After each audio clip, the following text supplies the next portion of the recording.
And now, I have the pleasure of introducing Paul Thompson of LGBT Capital, the first specialist investment firm focused on the LGBT sector and chair of Friday Asia's LGBT community website. Welcome, Paul.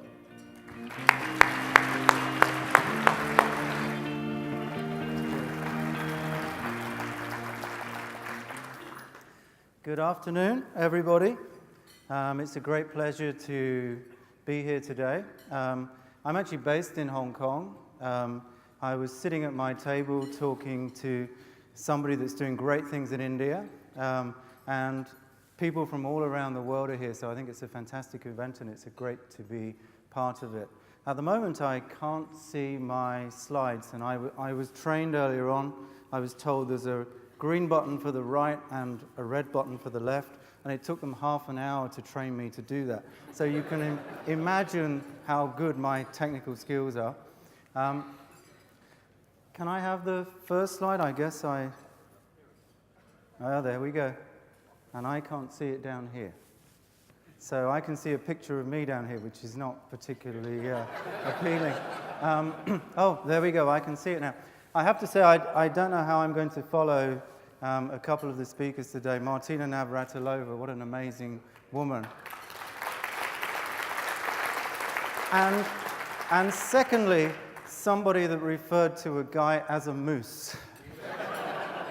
And I think, well, I really don't know how to beat that. I have to go through an hour's presentation, and I'm told I only have 15 minutes, so I hope you will forgive me for kind of rushing through these slides and probably not covering everything that I have here.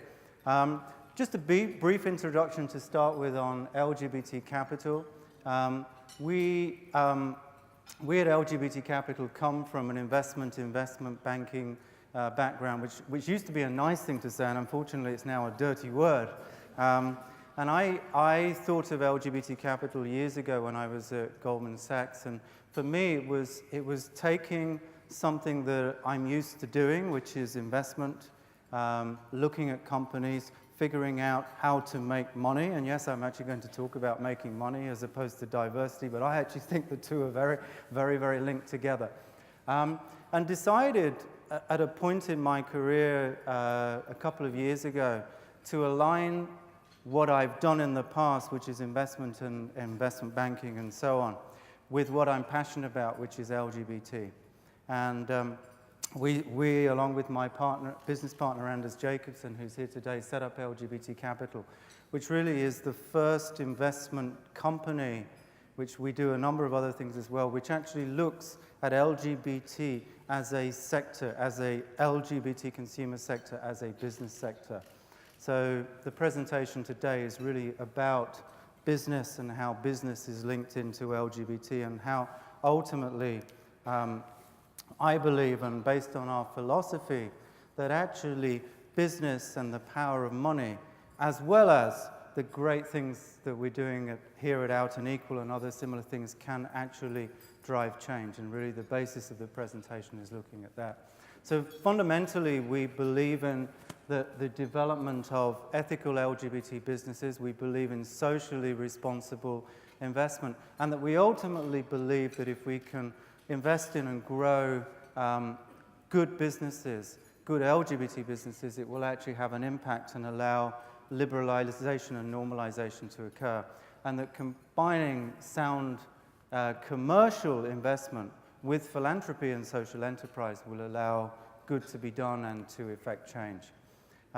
We actually believe that the development of good LGBT businesses will actually allow those businesses to help the world open up. For example, a website allowing people to meet in places where there is no other way for them to meet will allow things to start happening. It will allow people to meet. From that, people will set up coffee shops and bars where people will meet. And ultimately, businesses and people that approach things with a business mind will actually help effect change. And that ultimately, what we refer to as impact investment, which is investing in things that have a good investment potential but will also do good, is a model that we totally believe in as the core of our philosophy. I'm also for a reason that I can't remember quite how it happened, we actually invested in Friday in Asia. Friday is Asia's biggest LGBT business. It's a social networking, news and information resource guide, as well as an education guide with more than 500,000 members. And we actually look upon Friday, particularly with the development in Asia and China, as a platform on which to build a lot of things that will allow a good commercial business, but at the same time actually allow a lot of positive things to do. We, as well as the business, we do a lot of work in terms of HIV education, sponsoring a lot of the, and supporting a lot of the HIV associations throughout Asia. And particularly in a lot of the developed markets, including China, the HIV issue is becoming a very, very serious issue, totally misunderstood by the population. And we're actually dealing in markets where most people think it can't happen to them. Businesses like this give us a platform to hopefully do some good as well. From a business perspective, and when I look at businesses, I look at it from two perspectives, one of which is businesses that are LGBT businesses that are set up to serve the LGBT sector. But secondly, and I think more and more importantly, is mainstream businesses that recognize the power of the LGBT, traditionally called the pink dollar, but the LGBT market. And figures estimate that this market is between 5 and 10% of the total population, generally accepted to have higher disposable income, brand aware, very often being the thought leaders, and that this market can drive trends and can influence the mainstream markets. And we believe that companies that are looking at diversity equally have an opportunity to look at actually applying that diversity to actually developing business and developing business from the LGBT market. We also believe that the flip side of that, the businesses that want to target the LGBT market need to get the diversity right, because if they haven't got it sorted out internally, how can they do it externally? In terms of indicative numbers, and I'm going to shoot through a couple of slides on this, the GDP, and we're financial people, so we talk about GDP, but in the US it's estimated to be around $750 billion per annum, $750 billion for the LGBT market. In the UK, the Treasury in the UK did estimates before the civil partnership was launched, and the numbers estimated the market at more than 100 billion, and a couple of a million, 3.6 million people in the LGBT market in the UK.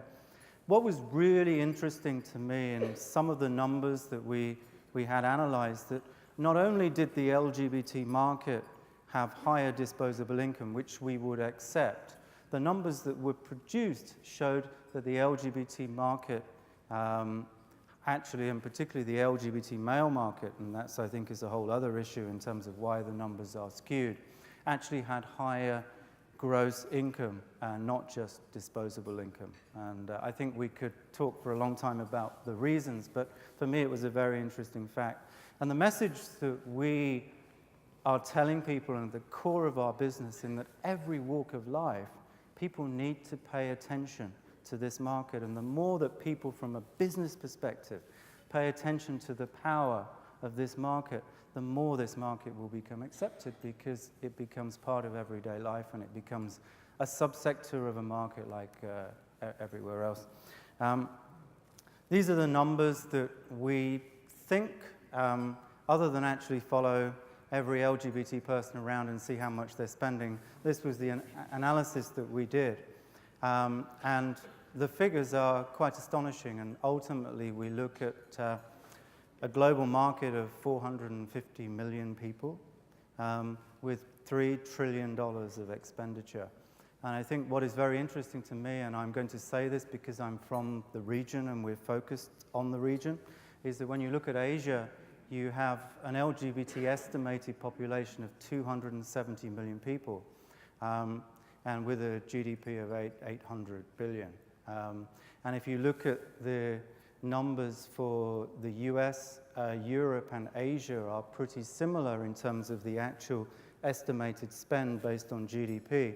If you look at the population of Asia, which is many times that of Europe and the US, you kind of see where that growth is going to come from and why businesses from an LGBT perspective need to be looking globally and in particularly looking at the growth markets as well as the traditional markets, particularly when we find ourselves in the financial crisis that we are.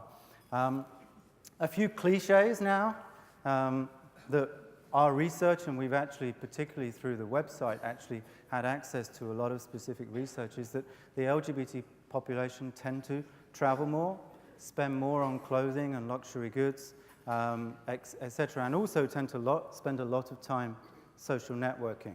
So we end up with a market with a higher disposable income, potentially a higher absolute income, and hopefully a discerning market. And again, the message that we give is the business world cannot ignore that market, and there's a strong argument for driving our cause based on the power of the financial reward that we actually potentially offer. Just to give a little bit of background to Asia, without a doubt, Asia is developing at a rapid pace. I'm actually working with a business, a website business in China that has in total about 3 million members signed up to it. And they actually have the support of the government in China. They have the support specifically for supporting the development of HIV education and so on. And this, to me, is showing me just how much the world is actually changing.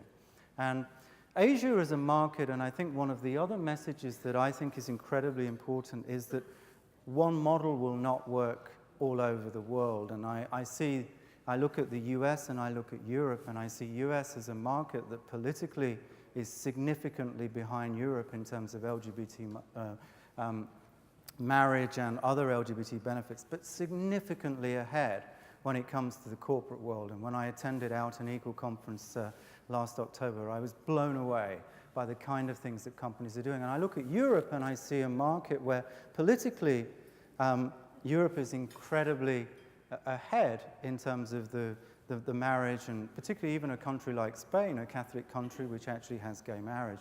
But I think there is in Europe an attitude of, well, we don't need the kind of things that Out and Equal does. And I think, again, it's different ways of approaching different markets. And Asia, from both a business perspective and also a diversity perspective, is a very interesting market because it's a very pragmatic market. And ultimately, the LGBT issues Asia hasn't suffered in most countries the kind of homophobic, incredibly negative background that a lot of countries have had. But it's driven by people not talking about things. And somebody said to me once, and I was talking about the business potential in Asia, and they said, but there aren't really LGBT businesses in Asia. There isn't an LGBT market in Asia. And I said, the difference in Asia is that if people don't go out to clubs and bars in the way that you would in New York, and I take Hong Kong as a 7 million city, London as a 7 million people city, and New York. And New York has hundreds of venues, London has hundreds of venues, Hong Kong probably has this many venues. Are those people not doing things? Are they not spending money? Of course they are, but they're doing it in different ways. And I think from a business perspective, again, we believe that in Asia, probably more than anything else, that pragmatism and that lack of underlying homophobia, to the extent we've seen it in other markets, will mean that business and the globalization of business will actually drive change, probably much more than the argument of why we should do things and why diversity and so on. And I think the two will have to work together. And ultimately, and in capital letters at the bottom, money talks. It's an 8 billion market. There are a lot of reasons for corporates in Asia to introduce diversity programs to allow them to tap into the very prominent and growing LGBT market. And that's why we think that business is a very important driver. The other aspect of business driving LGBT is travel. And when we look at the sectors that we look at within the LGBT space, social networking is high, and tourism, we believe, is the single biggest sector because of the propensity of LGBT people to travel. And I took the UK as a market just because we happen to be here today. And the UK has, based on numbers that I can get, 2.5 million visitors per year. And the GDP impact of those visitors on the economy is, I estimated, based on the analysis we did, around 13 billion. So it's a significant opportunity for that country. Now, the UK and a lot of European countries and the US have begun to recognize that. When you start to look at Asian countries, these are the kind of things that business drivers that will allow them to open up policies because they recognize that there is a monetary benefit in doing the right thing from LGBT. And I guess ultimately it's an opportunity for further acceptance of LGBT. And I ask the question, how do we get that message delivered? How do we get that message across? Diversity, I think most people here are committed to diversity and the reasons that why a company should have diversity. What is very interesting to me in Asia is how many international companies have diversity policies, but they're just not enforced locally. And I know some of the top firms in Asia, and in particular Goldman Sachs and IBM are very, very prominent in what they do on diversity in Asia. But if I talk to somebody in a working level at Goldman Sachs, they are totally in the closet. And I think that, to me, again, is a little point of, it's all very well having the policies. How do we make sure those policies are enforced, and how do we ensure that it's not just a tick box thing that a US company has to have? I think it's a significant challenge. From a business perspective, I think the LGBT market will increasingly support brands that are seeming to be LGBT friendly and have diversity policies in place. And I think that the internet revolution, the social networking, the speed of getting information across, messages get out very, very quickly. And we ultimately believe that the indices, the model that HRC and Stonewall have produced, as well as investing in this sector and potential shareholder activism, are all business-oriented ways of supporting diversity and affecting change.